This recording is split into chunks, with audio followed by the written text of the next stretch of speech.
जेलमध्ये जे कैदी असतात ते आपापसातच लैंगिक संबंध बनवतात. सो ही गोष्ट काल्पनिक आहे की खरंच ही रिॲलिटीमध्ये सुद्धा येते? पुरुष जेलमध्ये तर होतोच, पण हं, महिला हं. जेलमध्ये सुद्धा हे होतं, की जेलमध्ये एखादं चिकनं पोरगं आलं, दिसायला सुंदर पोरगं आलं, हं, हं. तर आरोपी ठरवतात, "ये मेरा माल, वो मेरा माल."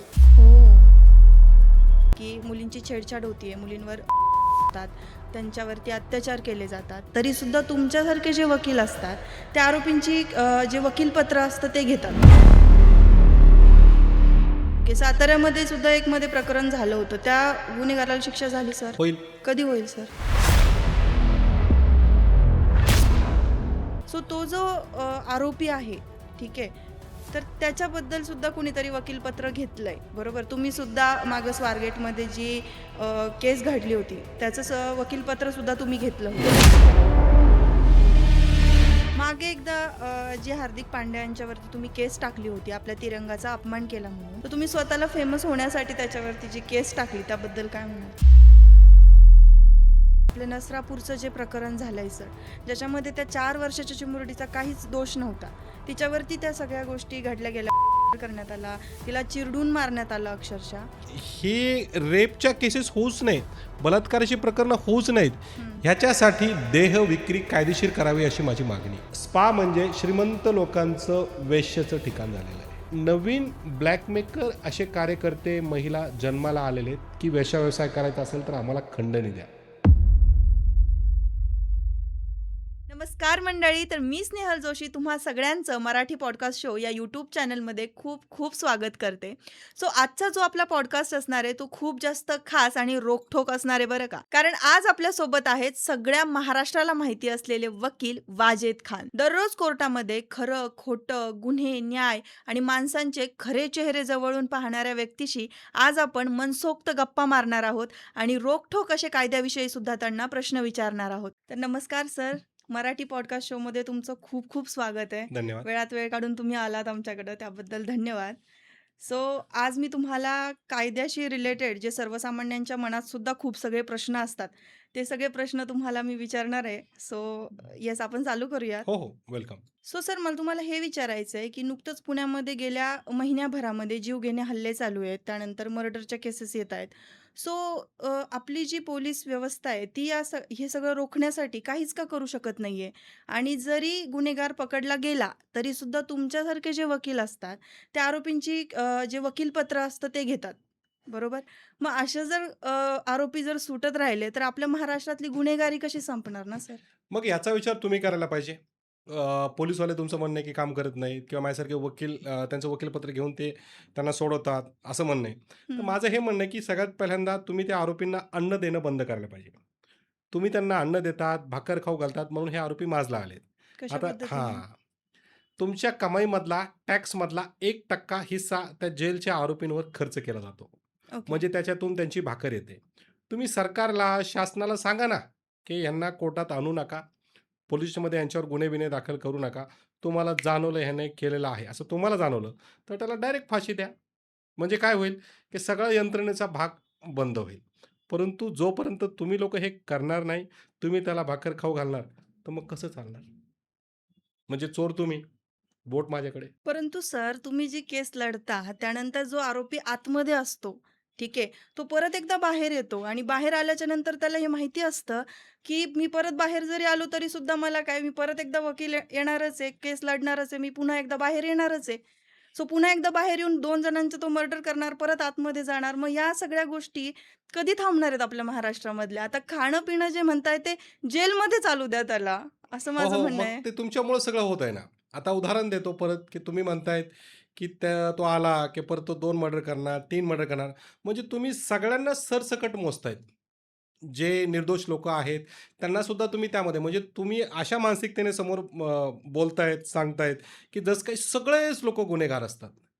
तर जर मग सगळेच लोकं गुन्हेगार असतात, तर माझं काय म्हणणं आहे, तुम्ही त्यांना ते जेलमध्ये त्यांना आणणं चालू आहे, पण तुमच्यामुळे चालू आहेत ना. कारण तो तिथं जिवंत राहिला, तर परत बाहेरून मर्डर करणार. हं, त्याने हं. मर्डर केलं जबाबदार तुम्ही आहेत. तुम्ही शासनाला स्पष्ट सांगा, की नाही भाऊ आमचा पैसा तिकडे खर्च करायचा नाही, यांना ब्रेड एंड बटर द्यायचा नाही, यांना उपाशी मारा. ते उपाशीमध्ये जामीन कशाला मिळेल त्यांना? आणि मग बाहेरून मर्डर कशाला करतील ते? आणि तो गुन्हेगार आहे की नाही आहे किंवा तुम्ही आता म्हणला तो बाहेर येऊन म्हणणार मी मर्डर केलं. त्याच्या मनात तुम्ही झाकलेलं आहे. मग तुम्हाला कळलं मला तसं करणार आहेत. तर तुम्ही ताबडतोब पोलिसांना का नाही सांगत? त्याच्या मनातलं जेव्हा तुम्हाला माहीत होतं, तर तुम्ही पोलिसांना का सांगत नाही? म्हणजे खरे गुन्हेगार तुम्हीच आहेत.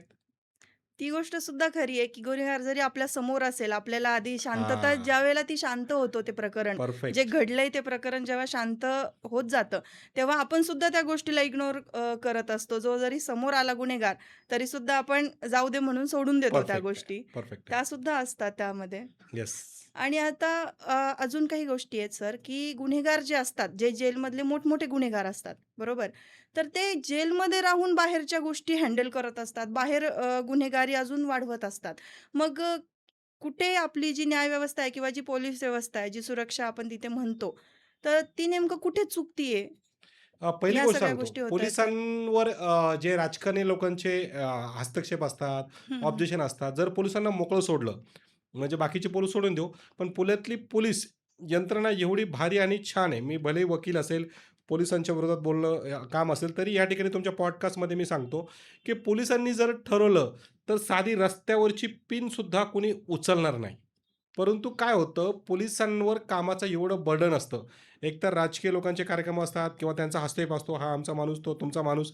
याशिवाय हा सण आहे, तो सण आहे, ही जयंती आहे, तो जयंती आहे, हा सण नाही संपला की तो सण आला. म्हणजे पोलिसांनी एकतर बंदोबस्त करायचा, तिथं सुरक्षा पुरवायची, मोकळ्या वेळेत तपास करायचा, पोलीस स्टेशनमधून क्लरिकल काम करायचं आणि परत कोर्टात यायचं. हं, तर हं, ह्याने हं. काय होतं, की पोलिसांना तेवढा वेळ देता येत नाही. माझं असं म्हणणं आहे, की सगळ्याच पोलिसांवर हा बार टाकू नये. एवढंच बरोबर. कशाला, जास्तीत जास्त ट्रॅफिक हवालदार रोडवर पावत्या फाडताना दिसतात. त्यांना टार्गेट दिलेलं असतं, की एवढं-एवढं कंप्लीटच करायचंय. त्यामुळे पोलीस यंत्रणा मोकळं जर सोडलं, तर एक साधाही गुन्हेगार फिरणार नाही. कुणाचा टाप नाही, की जेलमधून बाहेर मॅटर चालवणं, कट्टे घेऊन गोळ्या घालणं, रस्त्यात खून होणं. पोलिसांना मोकळ्या हाताने सोडा ना तुम्ही. त्यांना फक्त एकच काम द्या, हं, की हं, जेवढं हं. काही कायद्याचं आहे ते करायचं. राजकीय लोकांची सुरक्षा पुरवा, आमदार खासदाराची सुरक्षा पुरवा, सण-सुदी, ह्यो सण आला. तुम्ही बघितलं असेल 365 दिवसामधून आपल्या भारतात एवढे सण होतात. कधी ह्या बरोबर आहे. जातीचा सण, कधी त्या जातीचा सण. पोलीस काय तो बंदोबस्त करणार, रात्री-रात्रभर ड्युटी जागून त्याला सकाळी कोर्टातसुद्धा यायचंय, चार्जशीट दाखल करायची, फेऱ्या मारायचंय. तुम्हाला विश्वास बसणार नाही. अ, आरोपीला पकडून त्यालाच आणायचंय. हं, हं. कोर्टातसुद्धा तोच हजर होणार. तपास करायला त्यालाच जायचंय. संध्याकाळी आमदार येत आहेत, त्यांच्या बंदोबस्ताला जायचंय. त्या माणसाला घरात बायको, पोरं पण बघायची आहेत. तर त्यामुळं जसं आउट ऑफ कंट्रीज पोलिसांना लिमिटेड कामं दिलेली असतात. बरोबर. आपल्या भारतात पोलिसांना सगळेच कामं दिलेली असतात. ते बंद करायला पाहिजे. म्हणजे ही गोष्ट खरी आहे, की जेलमध्ये बसून सुद्धा गुन्हेगार हे बाहेर गुन्हेगारी करतच करू तर असतात. शकतात. बरोबर. 100% ते ऑपरेट करता येतं. हं, हं. करतातच बरेच जण, परंतु ह्याला जबाबदार आहेत सरकार. त्यांनी पोलिसांना मोकळं सोडायला पाहिजे. हं, हं, त्यांच्यावर हं, कामाचं हं. बर्डन कमी करायला पाहिजे. सो मी असं ऐकलेलं आहे सर, हं. की जेलमध्ये जे कैदी असतात, ते आपापसातच लैंगिक संबंध बनवतात. बरोबर? सो ही गोष्ट काल्पनिक आहे, की खरंच ही रिॲलिटीमध्ये सुद्धा येते? का ही फक्त खरंच आपल्याला आहे, ही काल्पनिक गोष्ट नाहीये. पुरुष जेलमध्ये तर होतोच, पण हं, महिला हं. जेलमध्ये सुद्धा हे होतं. ओके. माझ्याकडे एक महिला आहे, जिने स्वतः येऊन आरोपी महिला आहे, तिने याबाबतीत सांगितलेलं आहे. हं, हं, हं. तर हे असं होतं आणि प्रत्येक ठिकाणी नाही होत. एवढंच कशाला, की जेलमध्ये एखादं चिकनं पोरगं आलं, दिसायला सुंदर पोरगं आलं, हां, हां. तर आरोपी ठरवतात, "ये मेरा माल, वो मेरा माल." ओह! अशा गोष्टीसुद्धा हं, हं, होतात. हं. परंतु जेवणात हिंग पण दिलं जातं. परंतु काय करणार? ज्या वासनाच्या गोष्टी आहेत त्या थांबवू शकत नाही. त्याच्यावर सरकारने काही करायला पाहिजे.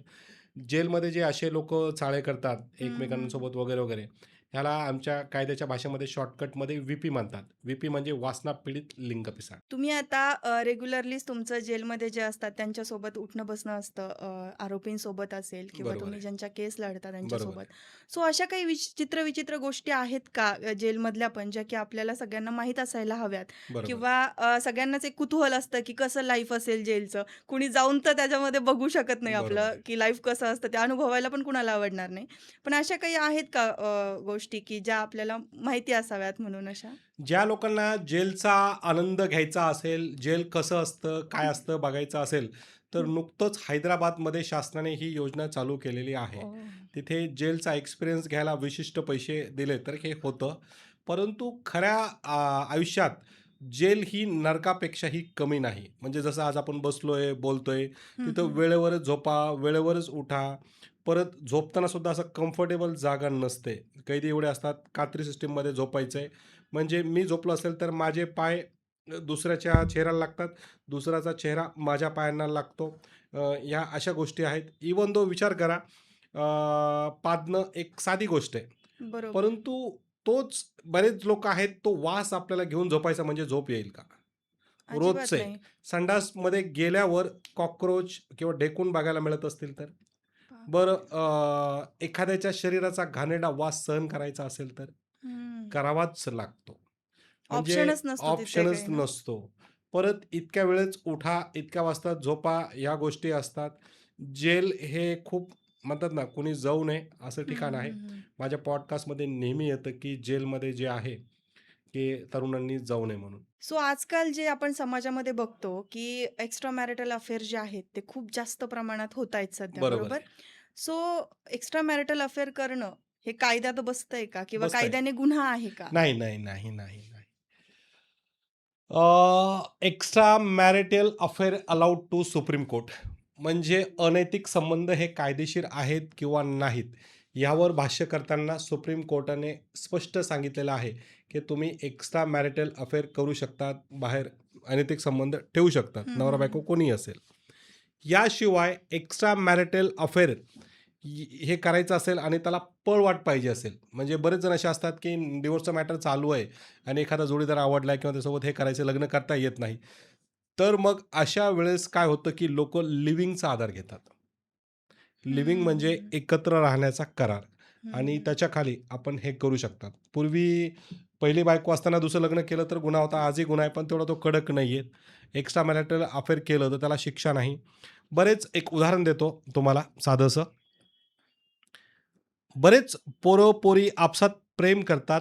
प्रेम तुटल्यावर शक्यतो पोरी जे आहेत ते आपल्या आयुष्यात बघतात, पुढे लागतात. बरोबर. परंतु मुलांना काय वाटतं, की तिने माझ्यासोबत लग्न करायचं वचन दिलं होतं, माझ्यासोबत तिचं प्रेम होतं, कबूल केलं होतं, घरी आली होती, भेटली होती, WhatsAppवर बोलायची, चॅटिंग करायची, मेसेज करायची, तिचे माझे एकत्र फोटो आहेत, तिचे माझे व्हिडिओ एकत्र आहेत. बरोबर. अशा लोकांना वाटतं, तर मग आपण याच्या आधारे जाऊ. हं, हं, हं. तर एका पोराला असाच अहंकार होता, की नाही, नाही, ती मला सोडून कसं काय जाऊ शकते? तिच्यासोबतचे माझे फोटो होते आणि व्हिडिओ होते, हे होते, ते होते. त्याने वकिलाला संपर्क केला. केल्यानंतर वकिलाला म्हणला, "नाही, मला ती कुठल्याही परिस्थितीत परत पाहिजे आणि मला तिचं प्रेमच मिळवायचं आहे." हं, वकिलाने हं, त्याला हं. समजावून सांगितलं, बळजबरी असं कोणाचं प्रेम ओढता येत नाही. तो म्हणला, बरोबर. "नाही, माझ्याकडे व्हिडिओ आहेत, फोटो आहेत, हे आहेत, ते आहेत." वकील म्हणला, "हे तुझ्याच विरोधात जाईल. हे चुकीच्या गोष्टी नको वापरू." हं, हं, हं. मग त्याने काय केलं, की त्या पोरीच्या होणाऱ्या नवऱ्याला फोन केला. "माझ्याकडे फोटो आहेत, माझ्याकडे हे आहेत, माझ्याकडे ते आहे, ओके. नाही का, असं-असं आहे." मग त्या पोरीने, घरच्यांनी ह्याला खूप समजावून सांगण्याचा प्रयत्न केला, पण तो काही ऐकायला तयारच नव्हता. हं, हं, हं. तो होणारा मुलगा लग्न करायला तयार होता, पण ह्याचा माज होता, की ती माझीच आहे म्हणून. बरोबर. मग ह्याच पोरावर रेपची केस दाखल झाली, बलात्काराची केस झाली, ओह! ब्लॅकमेलिंगची केस झाली. जे फोटो, व्हिडिओ आहेत माझ्याकडे, माझ्याकडे आहेत, माझ्याकडे आहेत हं, म्हणून उड्या हं, हं, मारायचा. हं. त्याचाच मोबाईल जप्त करण्यात आला आणि तेच जे तो जो होता, माझ्याकडे पुरावे आहेत, पुरावे, तेच पुरावे त्याच्या विरोधात कोर्टात वापरले गेले. "बघा साहेब, हे फोटो होते साहेब, ओह! याने फिजिकली केलंय साहेब, असं-असं आहे साहेब." बरोबर. तर ते त्याच्यावर गुन्हा दाखल झाला. एखाद्या पोरीने लग्नाचं वचन दिलं, एखाद्या पोराने लग्नाचं वचन दिलं आणि लग्न नाही केलं, तर तो गुन्हा नाही. याबद्दलच माझ्याकडे आणखी एक प्रश्न आहे सर. मुलगा आणि मुलगीनी प्रेम केलंय, बरोबर? पण आणि मुलाने तिला फसवलंय. तिचे फोटोज वगैरे आहेत आणि मुलीला तो धमक्या वगैरे देतोय. पण मुलीला हे घरीही सांगता येत नाहीये, कुठे दुसरीकडेही बोलता येत नाहीये आणि त्या नादात काय होतं ना, बऱ्याचशा मुली सुसाईड करतात किंवा डिप्रेशनमध्ये जातात. त्यांना सुधरत नाही अशा वेळी काय करावं? तर आपल्या कायद्यामध्ये असं काही आहे का, की सिक्रेटली आपण जाऊन सांगू शकतो किंवा आपण कोणाची तरी हेल्प घेऊ शकतो. तर अशा पद्धतीने आपण कायद्यात अशी काही स्पेशली तरतूद नाहीये. ओके. कारण पोलिसवाले सुद्धा काय करतात, बऱ्याच वेळेस पोलिसांमध्ये गेले, की "हिकडं ये आणि बस." आणि त्या पोराला, "तू कुठे आहे रे?" आणि "हिकडं ये." किंवा काही ओके. जण बोलवतात आणि तो वाद मिटवण्यापेक्षा पोलिसांचा भर असतो, की एफ-आय-आर दाखल करू. कारण महिला आली, तिची कंप्लेंट घेणं अत्यंत आवश्यक आहे. हं, हं, हं, हं. परंतु तिची कंप्लेंट न घेता हे मॅटर समझोत्याने मिटवणारे अधिकारी खूप कमी आहेत. म्हणजे मी असे खूप कमी पोलिसवाले बघितलेले आहेत, की जे अशा प्रकारची भूमिका घेतात. हं, हं, परंतु हं. एखाद्या मुलीला तुमच्या पॉडकास्टच्या माध्यमातून सांगतो, म्हणजे जेणेकरून मुलींचा फायदा होईल. समजा एखादा तुम्हाला ब्लॅकमेल करतोय, माझ्याकडे फोटो आहेत, माझ्याकडे व्हिडिओ आहेत, माझ्याकडे असं आहे, तसं आहे. जर तुम्हाला वाटत असेल, की असं-असं आहे आणि तो ब्लॅकमेल करतोय, तर तुम्ही कुठल्याही जवळच्या पोलिस स्टेशनमध्ये जा. परंतु तिथे त्यांना अगोदर स्पष्ट बोला, की "साहेब, मला एफ-आय-आर करायची नाहीये. हं, हं. मला एफ-आय-आर करायची नाहीये किंवा सो अँड सो करायची असेल तर वेल एंड व्हेरी गुड. करायची नसेल त्याने सांगा, की मला एफ-आय-आर करायची नाहीये साहेब. तो ब्लॅकमेलिंग करतोय. तो फोटोंचा वगैरे गैरवापर करू शकतो हं, हं, हं. आणि तुम्ही काय करा, की किरकोळ मॅटरमध्ये त्याला बोलून घ्या किंवा चौकशी करायची आहे म्हणून बोलून घ्या किंवा माझ्यासोबत चला." त्या मुलाला अचानक धप्पा देऊन तो मोबाईल ताब्यात घेता येतो पोलिसांना. ओके. अशाच प्रकारचं एक प्रकरण घडलं होतं. हं, एक हं. पोरगं पोरीला खूप ब्लॅकमेल करत होता. हं. मग पोलिस स्टेशनमध्ये काय केलं, की ह्या मुलीने कंप्लेंट न देता, आम्ही एका मित्राला कंप्लेंट द्यायला लावली, की बाबा त्याने शिवीगाळ केली आणि तुला इकडे बोलवलं साहेब. मग तो म्हणला, "मला काय माहीत कोण पोरगं आहे ते, मी तिथे येऊन बघतो कशी कंप्लेंट देईल." पुढचा म्हणला, हं, "तू ये हं. इकडे, ये, ये, ये इकडे ये." तो बरोबर. जसाच आला पोलिसांनी धप्पा दिला, त्याचा मोबाईल अगोदर हात घेऊन टाकला. मग त्याचा पूर्ण मोबाईल चेक करण्यात आला. त्याच्यामध्ये होते मग फोटोज पूर्ण वगैरे होते. सगळे. मग फोटो, व्हिडिओ व्हिडिओ सगळे रेकॉर्डिंग वगैरे होती. मग ते हं. प्रकरण सामंजस्यानंतर मिटण्यात आलं. परंतु ब्लॅकमेलिंग बाबतीत तुम्ही एखाद्या पोलिसांवर विश्वास ठेवू शकतात. बरोबर. एखाद्या पोलिसाकडे जायचं, "साहेब मला कंप्लेंट नाही करायची." बरेच खालचे हवालदार वगैरे मला माहीत नाही. परंतु पोलिस स्टेशनमधले जे वरिष्ठ अधिकारी असतात, हं, हं, तुम्ही हं. प्रॉपरली त्यांची भेट घ्या. ते ओके. मदत करतात. सो आपला जो कायदा आहे तो बऱ्याचसा महिलांच्या बाजूने आहे आणि काही महिला काय करतात की याचाच फायदा घेत आपल्याच नवऱ्याला म्हणा किंवा पार्टनरला ब्लॅकमेल करत असतात प्रॉपर्टीसाठी डिवोर्स घेतात त्यांच्याकडनं आणि हं. बक्कळ प्रॉपर्टी घेतात. तर अशा वेळी पुरुषांसाठी काही कायदा आहे का की त्याबद्दल आपण बोलू शकतो? पहिली गोष्ट कायदा हा महिलांच्या बाजूने आहे. हे ऐकायला खूप भारी वाटतं. हो. परंतु हे चुकीचं आहे. हं, हं. महिला हा कायदा पुरुषांच्या बाजूने नसतो. परंतु काय असतं, महिला ही पोलिस स्टेशनला गेली आणि रडाली, तर पुरुष म्हणजे अत्याचारी आणि महिला म्हणजे पीडिता असं वाटतं. परंतु 498 नावाचे जे केसेस होतात, मी तरी नाही ऐकलं 10 वर्षापासून कोणाला शिक्षा झाली आहे, हं, हं, हं. कुणाला अरेस्ट झाली आहे. बलात्काराच्या 50% पेक्षा अधिक केसेसमध्ये ते पुरुष आरोपी सुटून जातात.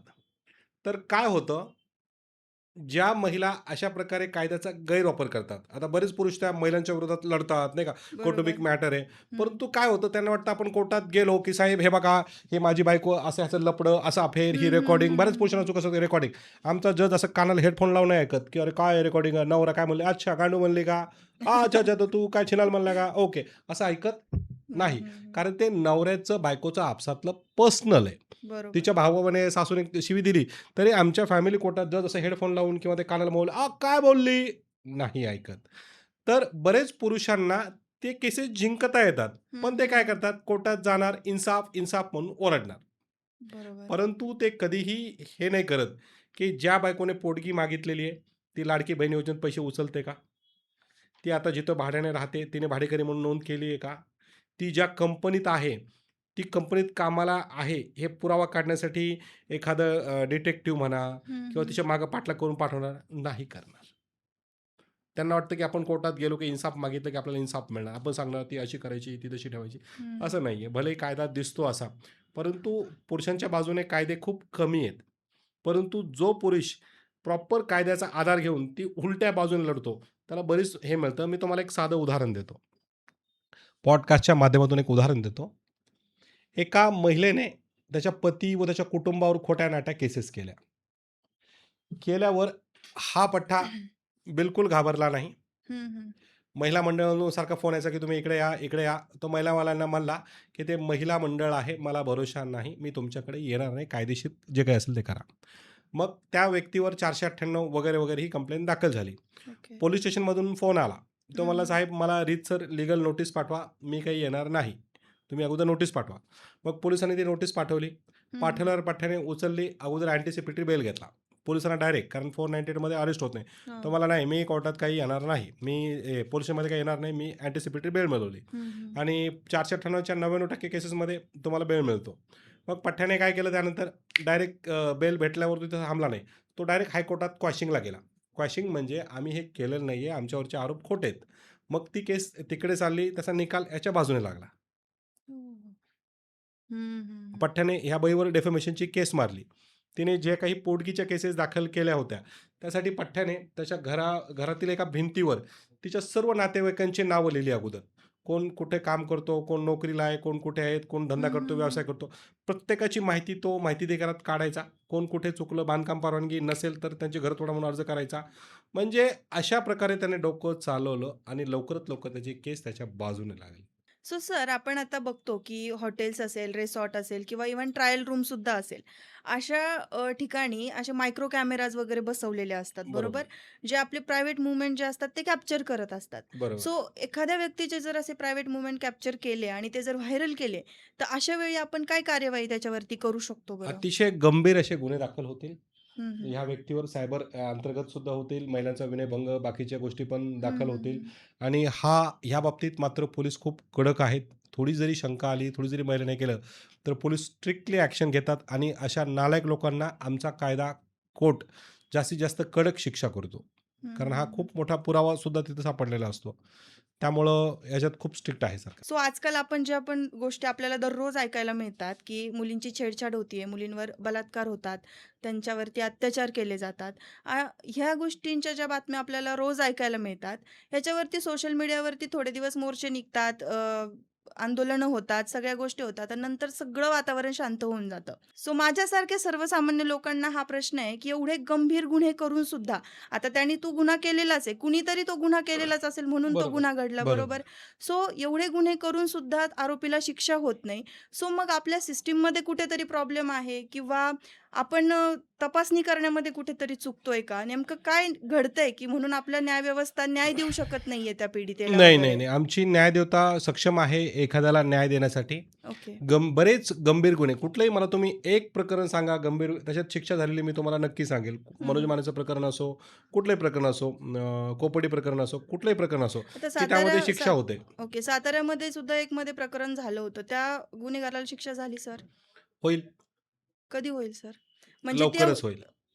त्यामध्ये लवकरच शिक्षा होईल हे मी सांगतो. ओके, म्हणजे जो माझा बेसिक स्टडी आहे कारण त्या घटनेची जी बाब आहे ती अतिशय दुर्दैवी आहे आणि त्यामध्ये नक्कीच शिक्षा होईल. ओके. परंतु जसं तुम्ही सांगितलं, की शिक्षा का होत नाहीत? हं, तर हे तपासलं जाणं सुद्धा अत्यंत आवश्यक आहे, की फिर्यादी महिला किती पलटल्यात? किती हं, हं, फिर्यादी हं. महिलांना केसेस मागे घेतल्या? मी शासनाला स्वतः एक गोष्ट सांगतो, की एखाद्या रेप केसमध्ये एखाद्या महिलेने कंप्लेंट वापस घेतली किंवा ते मिटवलं किंवा शपथपत्र दिलं, अशा महिलांवर गुन्हे दाखल व्हायला पाहिजेत.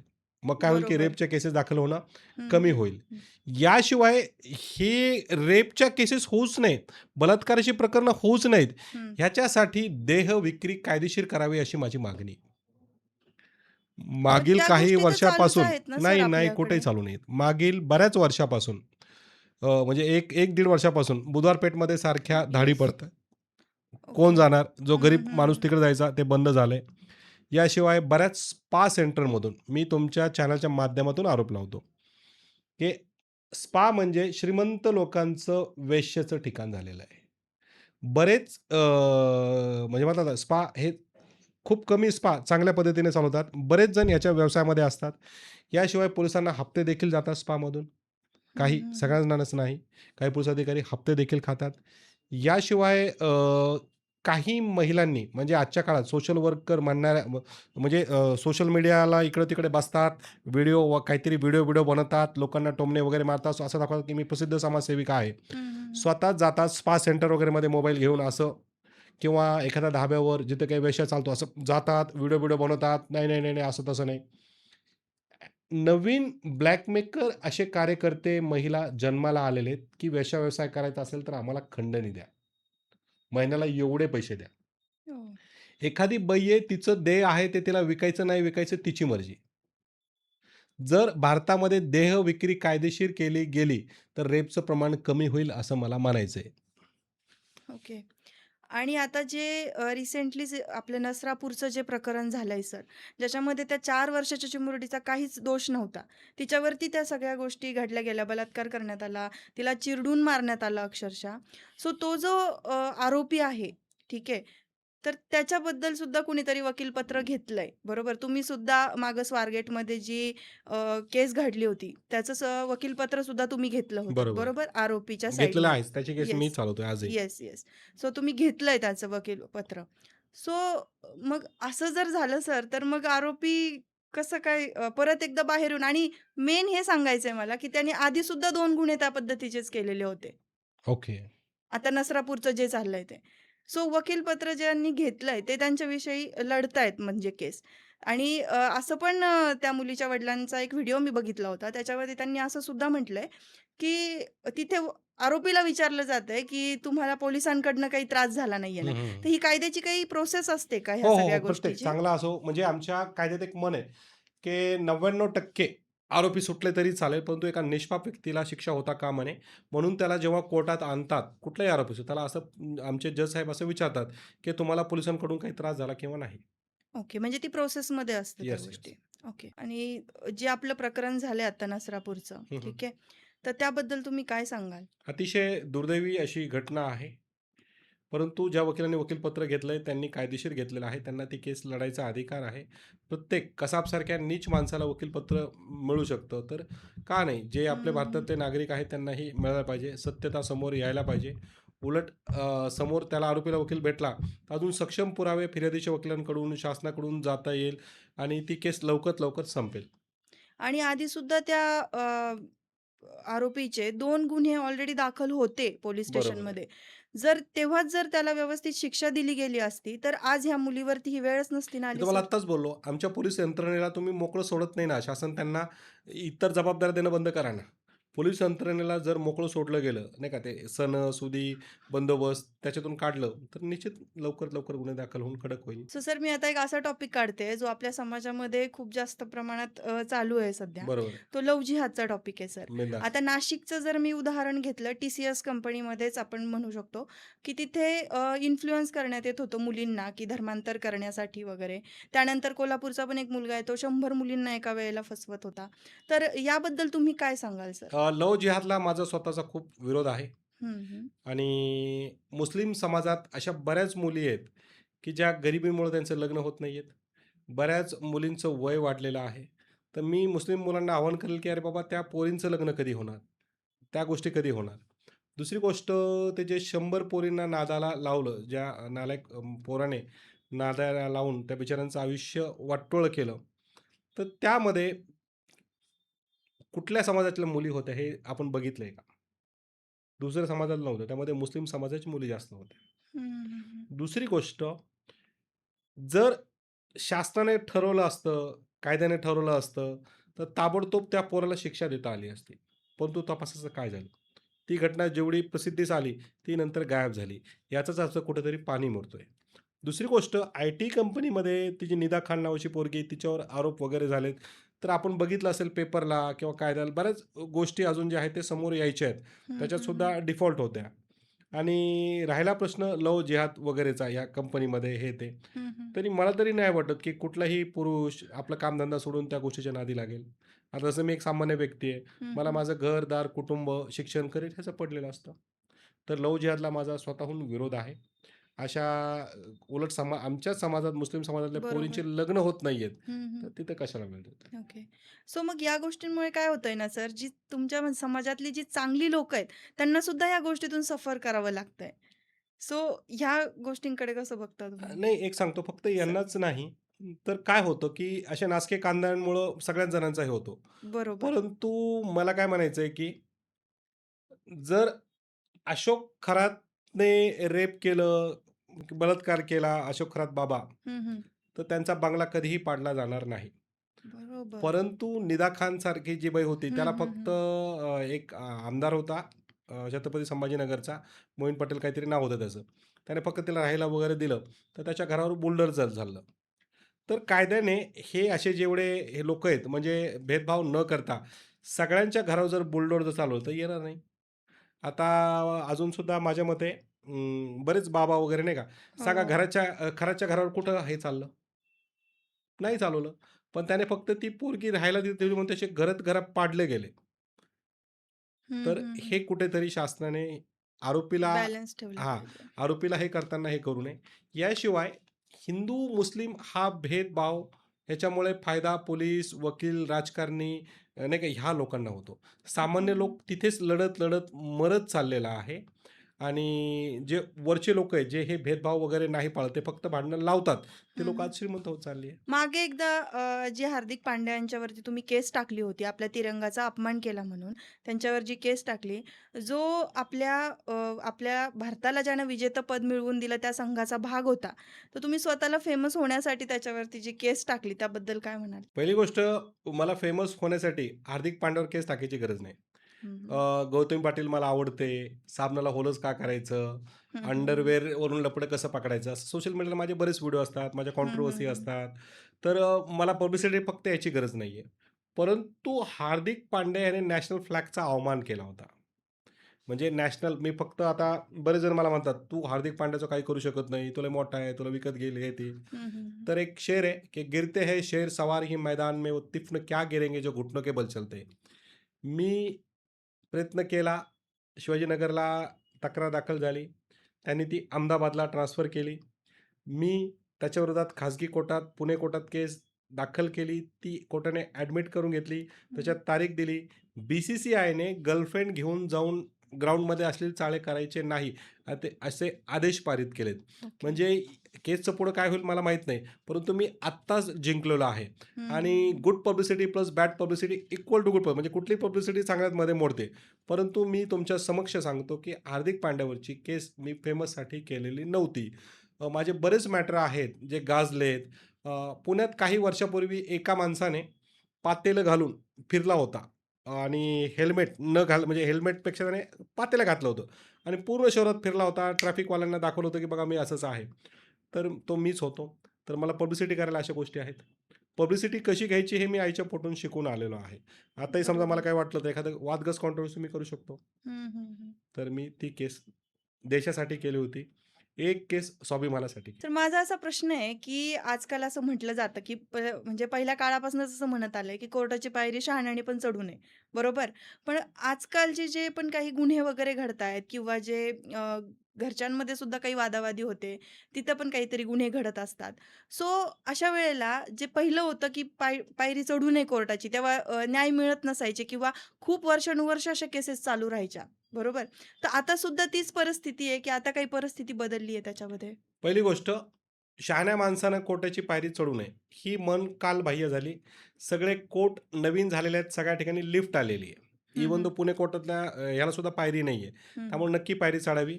दुसरी गोष्ट, पूर्वीपेक्षा आत्ता निकालाचे प्रमाण जास्त झालेत. हं, कायदा हं. खूप सोपा झालेला आहे.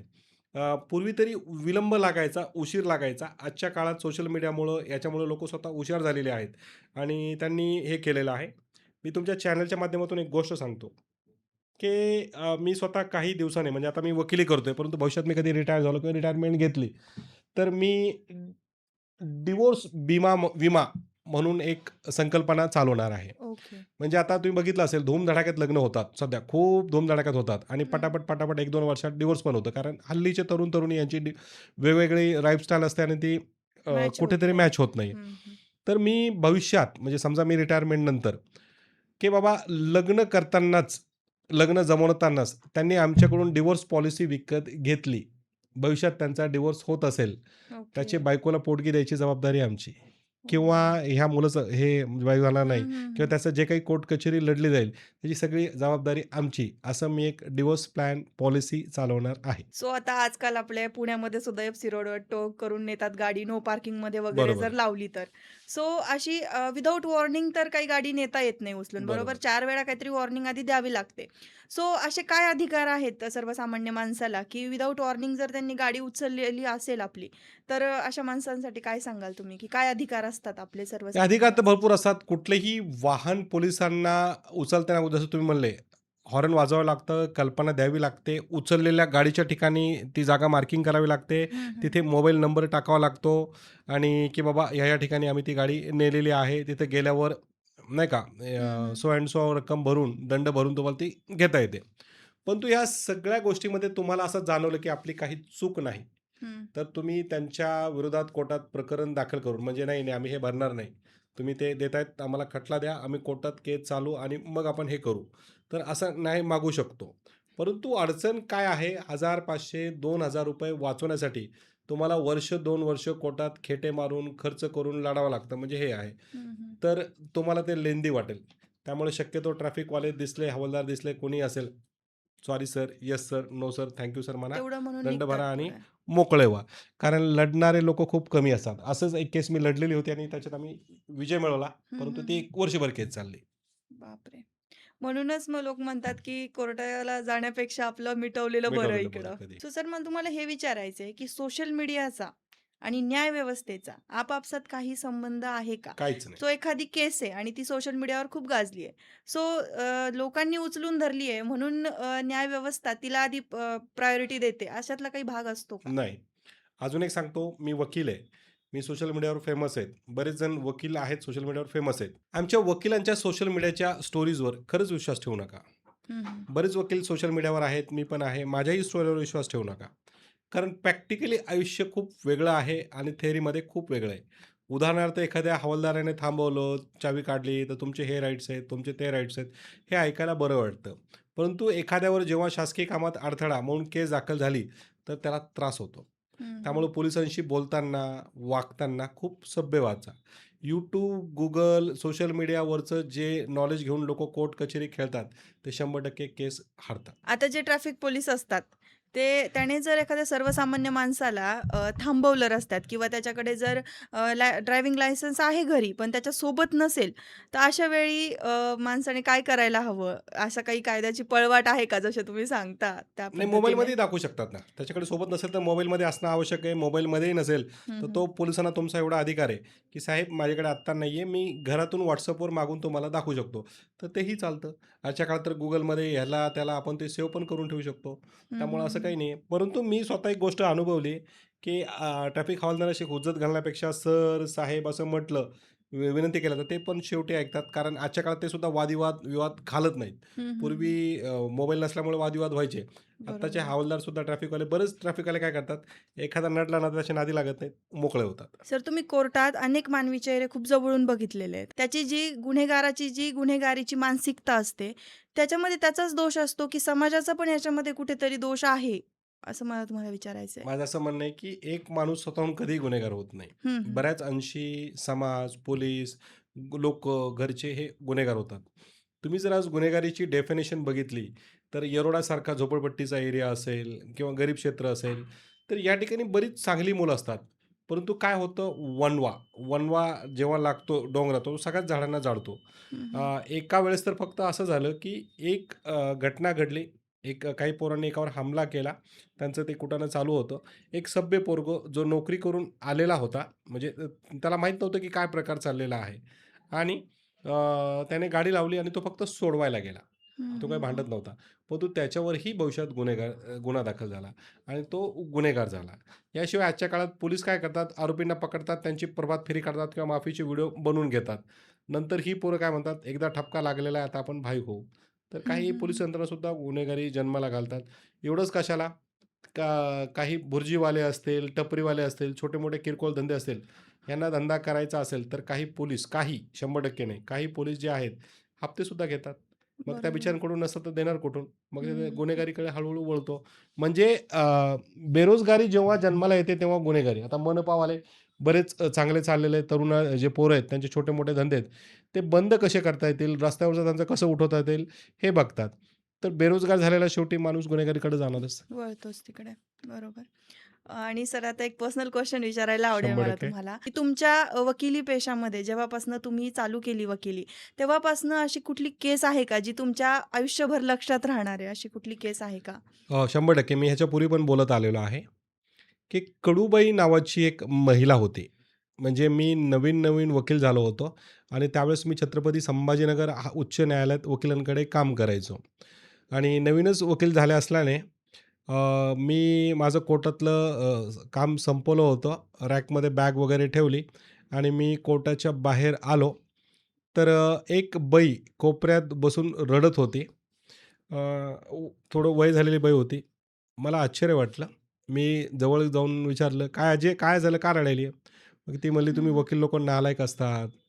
खूप हरामखोर असतात, पैसेच करतात, ती असं डायरेक्ट बोलली. हो. आणि मला ते नाही वाटलं. मला वाटलं कुठेतरी दुःख आहे म्हणून ती मोकळी करणार. हं, तर हं. मी तिला म्हणलं, "चल अजय चहा घेऊ आपण." ती वकिलांना शिव्या देतच उठली. माझ्यासोबत चहाला आले. चहा पिलं तिने. तिला म्हणजे काही नव्हतं, जेवायला नव्हतं, काही नव्हतं. ती चहा पीत होती. पाणी पिलं, चहा पिला. वकिलाने कसं शिव्या देत होती. म्हणली, "हेव्हा माझ्या वकिलानं माझी फाईल माझ्या हातात परत दिली. म्हणला, तुझी जमीन गेली, याला एवढे-एवढे पैसे लागतील. आता मी ठरले गरीब बाई, कुठून आणायचे पैसे?" मग मी तिला बोलू दिलं. तिच्या मनातला भार हलका केला.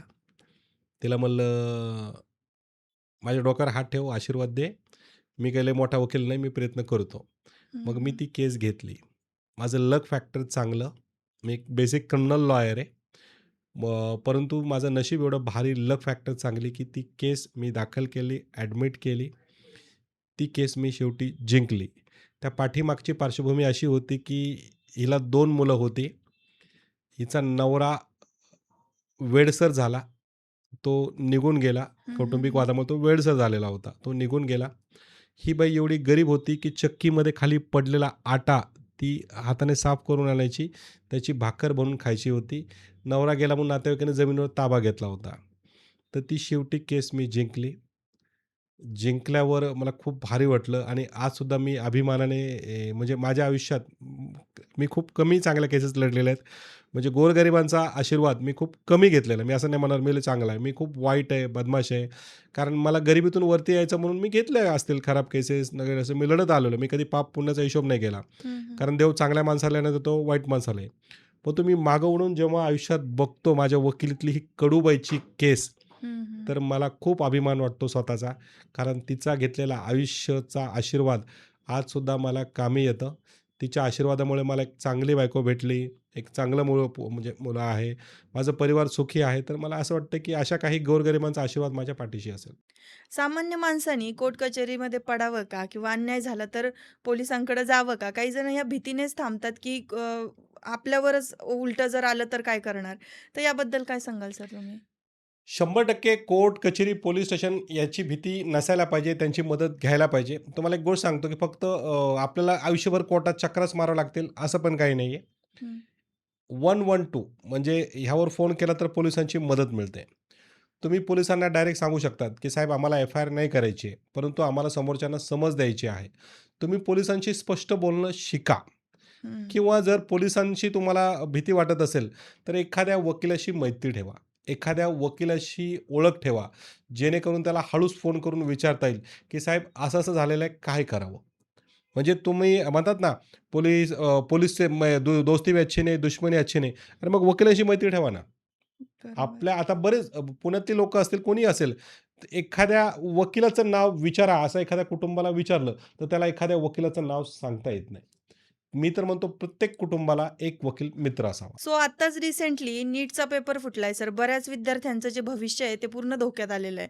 जे की 4 वर्षापासून नीट रिपीट करताय. आता त्यांचं भवितव्य काय असणार आहे? आणि या सगळ्या गोष्टींमध्ये ज्या लोकांना पकडलं गेलंय, आता बऱ्याचशा जिल्ह्यामधले, महाराष्ट्रामधले किंवा महाराष्ट्राबाहेरचे सुद्धा भरपूर लोकं याच्यामध्ये इन्व्हॉल्व आहेत. सो यांचं आता पुढे काय होणार आहे? यांना नेमकं कोणती शिक्षा मिळणार आहे? का हे असेच बाहेर सुटणार आहेत परत सुटणार, एकदा? 100% सुटणार. जर तुम्ही बघितलं असेल, आपल्या भारतामधील शिक्षणाबाबतीचे मागील वर्षांचे काही केसेस बघा. जेव्हा राजकीय वरद हस्त असतात, अशा केसेस एकतर लांब चालतात, शिक्षा होण्याचं प्रमाण कमी आहे आणि लवकर सुटतात सुद्धा. मी वादग्रस्त वक्तव्य करतोय. जर शिक्षणावरच्या केसेस तुम्ही हँडल केल्या, Googleला बघितलं, विचार करा. बरेच म्हणजे पूर्वीसुद्धा असे घोटाळे झालेले आहेत, शिक्षणाबाबतीत झालेले आहे. परंतु आता जे तुम्ही केस सांगतायत मोठे हं, हं. गावकऱ्यांची, नाही का जी, सुटणार. लाखो मुलांचं त्याच्यामध्ये नुकसान झालेलं आहे सर बरोबर आहे. आणि शिक्षा कायदा व्हायला याला काय पाहिजे. पुढं तरतुदी कायदा करणार आहे? म्हणण्यापेक्षा जी तपास यंत्रणा आहे, हां, हां. तीच तपासली गेली जाणं आवश्यक आहे.